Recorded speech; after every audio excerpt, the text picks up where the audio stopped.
నమస్కారం. మాఘపురాణం 19వ రోజు పారాయణలోకి వచ్చాం.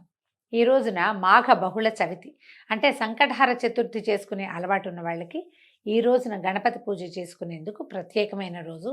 ఒకవేళ గుర్తు లేకపోతే ముందు రోజు ఇది వింటారు కదా, రేపొద్దున చవితి మనం వినాయక పూజ చేసుకోవాలి, జ్ఞాపకం పెట్టుకోండి. కొంచెం లేట్గా మొదలు పెట్టుకున్నా కూడా గణపతి పూజ ఉదయం ఉపవాసం, రాత్రి పూజా విధానం ఉంటుంది. పొద్దున పూట మీరు 10 గంటలకు విన్నా కూడా స్వల్పంగా లఘువుగా ఉదయం గణపతి పూజ చేసుకోవటం, ఉపవసించి సాయంకాలం మనం గణపతి దేవాలయానికి వెళ్ళటము, లేదా ఇంట్లోనే కుడంలో ఉండ్రాళ్ళు చేసుకుని గణపతి ఆరాధన చేసుకుని నివేదన చేసుకుంటే మంచిది. అలవాటు ఉన్న వాళ్ళు చేసుకోవచ్చు. అయితే ఈరోజు ఏం చెప్తున్నారంటే మాఘ ఏకాదశి మహాత్మ్యాన్ని గురించి చెప్తున్నారు. మాసములన్నిట్లలోనూ మాఘమాసం అత్యంత పుణ్యదాయకమైంది.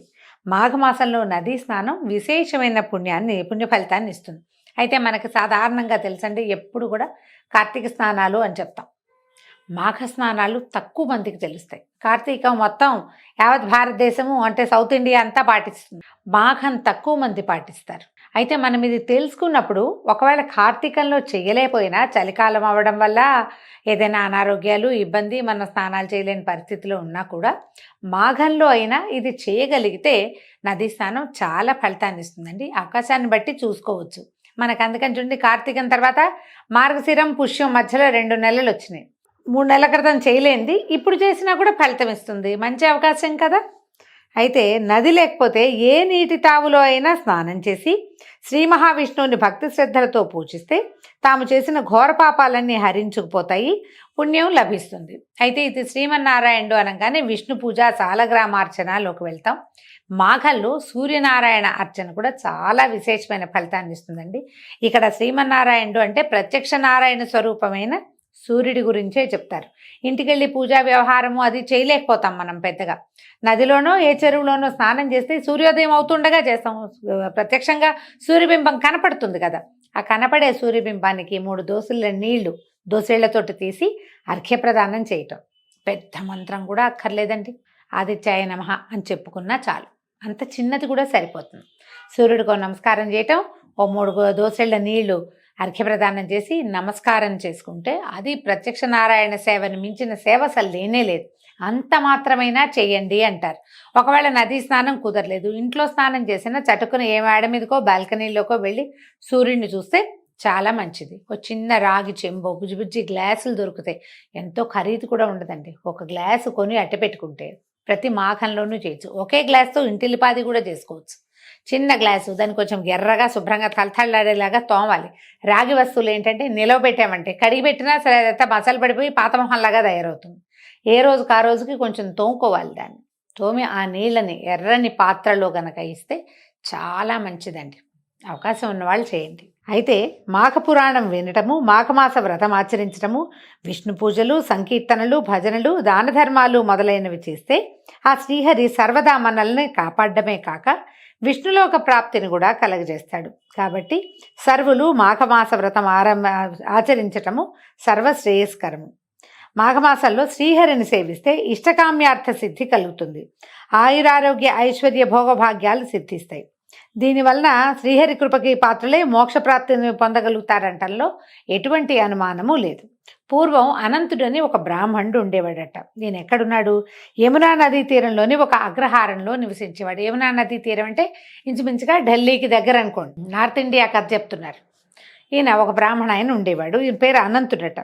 ఇతను పూర్వీకులు ఇచ్చిన ఆస్తి, వంశపారంపర్యంగా చాలా కాలం నుంచి వస్తున్నటువంటి అధికంగా ఆస్తి సంక్రమించి ఐశ్వర్యవంతుడు అవటం చేత అహంకారిగాను, మొండితనము, మూర్ఖత్వం కలవాడుగాను తయారవుతాడు. మనం ఇప్పుడు కూడా చూస్తామండి ఇట్లాగే. పూర్వకాలం నుంచి పూర్వతర పాత్రలు నాయనమ్మవి, తాతవి, తల్లివి ఎప్పటి నుంచో ఆస్తులు వస్తుంటే పిల్లలు ప్రపంచ జ్ఞానం లేకుండా ఉంటారు. డబ్బు ఉంటుంది, దీన్ని అనుభవిద్దాం, అధికారం ఉంటుంది, అనుభవిద్దాం, పని వాళ్ళు ఉంటారు, మనం ఏం పని చెయ్యం. దాంతో బద్ధకస్తులుగాను, మూర్ఖులుగాను, మొండివాళ్లుగాను ఉంటారు. పనిమంతులుగా ఉండే అవకాశం అసలు లేనే లేదు. మనం ఇప్పుడు కూడా చూస్తాం. అదే తండ్రులు ఉద్యోగస్తులయ్యి అన్ని పనులు వాళ్లే స్వయంగా చేసుకుంటుంటే వీళ్ళ పిల్లలు కూడా అలాగే తమ సొంతంగా పనులు చేసుకునేలాగా అలా కనపడతారు. ఆస్తి స్వాస్థలున్న అన్ని కుటుంబాల్లోనూ తొలి తరాల కంటే తర్వాత తరాల వాళ్ళు మూర్ఖంగా, మొండిగా, పట్టుదలగా, ఒక అర్థం పర్థం లేని ఒక కాంప్లెక్స్లో జీవించడం మనం ఇప్పటికి కూడా చూస్తాం. పూర్వకాలపు గాథల్లో కూడా అవే కనపడుతూ ఉంటాయి. అయితే విద్య కూడా అంతంత మాత్రంగానే అబ్బిందట. నిత్యం ఇంటి నుంచి డబ్బు తీసుకొని దుష్టులతోనూ దుర్మార్గులతోనూ తిరుగుతూ జులాయిగా తయారయ్యాడు. చెడు అలవాట్లకు లోనయ్యాడు. సులువుగా డబ్బు దొరికే మార్గం ఉంటే స్నేహితులు చాలామంది చేరతారు. వీడిని చాలా తొందరగా నువ్వు కుమార్ రాజావని చెప్పి బాగా అలవాట్లు నేర్పించేశారు. తల్లిదండ్రుల హితబోధనలు వినక తన ఇష్టానుసారం సంచరించేవాడు. ఏనాడు దైవతి చింతన చేసిన పాపాన్ని పోలేదు. పాప భీతి మొదలేదు. మందు, మగువ, పేకాట, జూదం మొదలైనటువంటి సకల సద్గుణాలు అనకూడదులేండి, సకల దుర్గుణాలు అలవడ్డాయి. ముసలివారైన తల్లిదండ్రులు మాత్రం ఎంతైనా చెప్పి చూశారు, కానీ ఏమీ లాభం లేకపోయింది. వారి హితబోధ చెమిటివాడి ముందు శంఖమూదినట్లుగా అయింది. సరే, వాళ్ళు ఇంకా చేయగలిగేది ఏం లేదు. వీడికి ఎప్పుడో మొహం పగిలితే బుద్ధి వస్తుంది, మనం కూడా ఇట్లాగే అనుకుంటాం. వాడికే ఓ దెబ్బ తగిలితే బుద్ధి వస్తుంది, ఎంత చెప్పినా వినరు. పైగా చేయి దాటిపోయాక మా అమ్మ నాన్న చెప్పారు నేను వినలేదు అనిపిస్తుంది, లేదా ఇంకొంచెం బాగా చెప్పుండొచ్చు కదా అని కూడా అనిపిస్తుంది. ఏదో చెప్పారు మేము వినలేదు, ఓ చెప్పకాయ కొట్టి చెప్పుండొచ్చు, చూడు ఇప్పుడు ఇలా అయిపోయింది అంటారు. అలాంటి ఫ్రెండ్స్ ఉంటారు చూడండి, మనకి చెప్పినప్పుడు వినరు, ఇంకా బాగా చెప్పలేదని తర్వాత కాలంలో భావిస్తారు. ఇలా ఇక వాళ్ళు సరిపెట్టుకున్నారు. వాళ్ళ అమ్మా నాన్న కాలమే వీడికి సమాధానం చెప్తుంది. ఈ కాస్త ఆస్తి పోయాక, ఇదంతా అయ్యాక వాడికి పళ్ళు రాలేక బుద్ధి వస్తుందని ఇక చెప్పలేక వదిలిపెట్టేసి వాళ్ళ మా నాన్న వాళ్ళు ఉండేవాళ్ళు. ఇలా ఉండగా కొంతకాలానికి అతనికి జ్ఞానోపదేశం అవ్వడం మొదలుపెట్టిందట. జ్ఞానోదయం అవటం మొదలుపెట్టింది. జ్ఞానోపదేశాలు చాలామంది చేశారు, కానీ అతను వినలా. జ్ఞానోదయం అవడం మొదలుపెట్టింది. దుర్గుణాల వల్ల రోగాల బారిన పడ్డాడు. స్నేహితులు సాయం చేయకపోవడంతో వారి పట్ల విసిగిపోయాడు. ఏనాడు దాన ధర్మాలు చేయలేదు, దైవచింతన లేదు. ఇప్పుడు దైవచింతన ఎలా చేయాలో తెలియదు.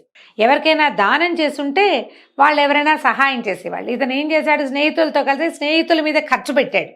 దాన్ని దాన ప్రక్రియగా తీసుకోలేం కదా. మనం దానం చేసామనుకోండి, ఎవడో లేనివాడికి డబ్బు ఇచ్చాం, అవసరానికి ఏదో ఆదుకున్నాం మనం, అప్పుడు వాళ్ళు మన అవసరాలప్పుడు వాడు కాకపోతే ఈ దానం చేసిన ఫలితము ఇంకో పక్క నుంచి వస్తుంది. మనం చేసింది ఏమిటంతా దుబారా, జులాయితనము, ఖర్చు. ఇది ఎక్కడి నుంచి వస్తుంది? ఖర్చు పెట్టించే వాళ్ళు పెట్టించేసి తర్వాత నీ దగ్గర డబ్బులు లేకపోతే నీ దగ్గరికి రారు. అలాగే జరిగిందనమాట. ఇతనికి ఒంట్లో సత్తువ తగ్గిపోవటం మొదలుపెట్టింది. ఓపిక లేదు, అనారోగ్యం పాలైపోయాడు. ఫ్రెండ్స్ని 10 మందిని పిలిస్తే 2 వచ్చేవాళ్ళు.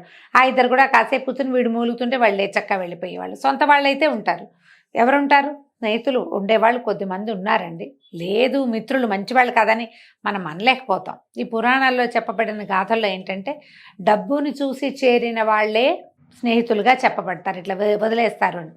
ఎప్పుడు కూడా మనం డబ్బులే చూపిస్తుంటే మన క్యారెక్టర్ని ఎవరు చూస్తారు? మన గుణాన్ని చూడరు కదా.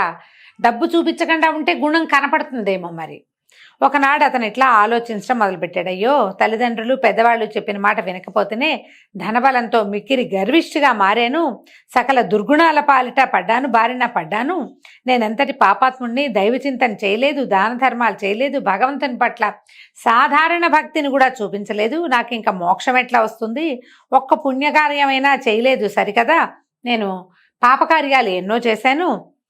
ఈ మాఘమాసం అత్యంత పుణ్యదాయకమైంది. నదీ స్నానం చేయమని అమ్మా నాన్న ఎన్నిసార్లు చెప్పినా వినలేదు. నాకు ఇంకా నిష్కృతి లేదు.